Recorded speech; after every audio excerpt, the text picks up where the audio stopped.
Right now at 11, a growing problem surrounding the security system in your home right now. If you have one, chances are you've set it off on accident. Mistakes do happen. But police across the nation are saying those mistakes are costing them big time.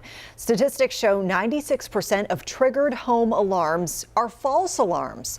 Of course, that wastes law enforcement's time, effort, money.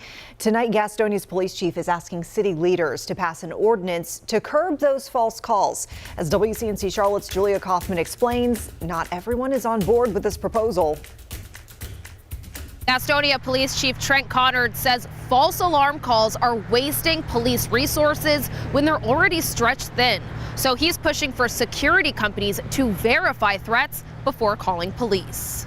We're not saying we won't respond. We're just saying that we'd like for those alarms to be verified, and it can be verified one of three ways: audio, video, or by on scene. Chief Conard is asking Gastonia City Council to pass a verified response ordinance. He points to a 2006 Sonatrol study, which says verified responses reduce alarm dispatches by an average of 72%. But security system experts argue it's unsafe. With verified response, average citizen will become first responders, putting their lives in danger. Tommy Wisnant is president of the North Carolina Security and Low Voltage Association and works for CPI Security. He suggests following what Charlotte-Mecklenburg uses instead. The model ordinance focuses on addressing the relatively small number of alarm sites that generates the majority of false alarms rather than placing burdens on citizens who are just trying to protect their property. CMPD uses a third-party service to track security systems in the county and fines people for repeated false alarms,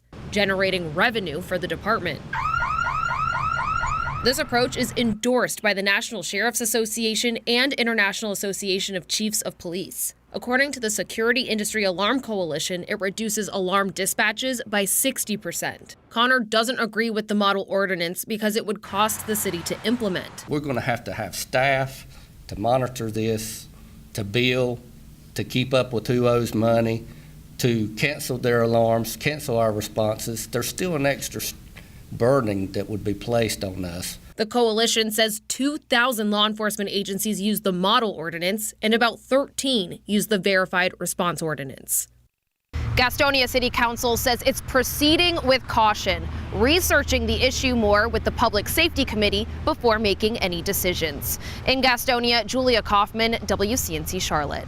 And as Julia mentioned, this false alarm issue is a major strain to the police departments at a time when they're already short-staffed. At tonight's City Council meeting, Chief Conard also suggested ways to recruit and retain officers, which got the green light from leaders. At the top of the list, upping the pay.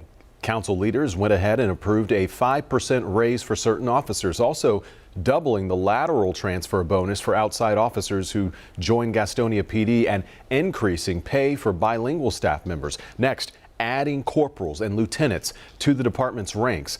This will allow the opportunity to move up. Again, city leaders approved all of those suggestions. Gastonia PD says right now there are 19 open positions.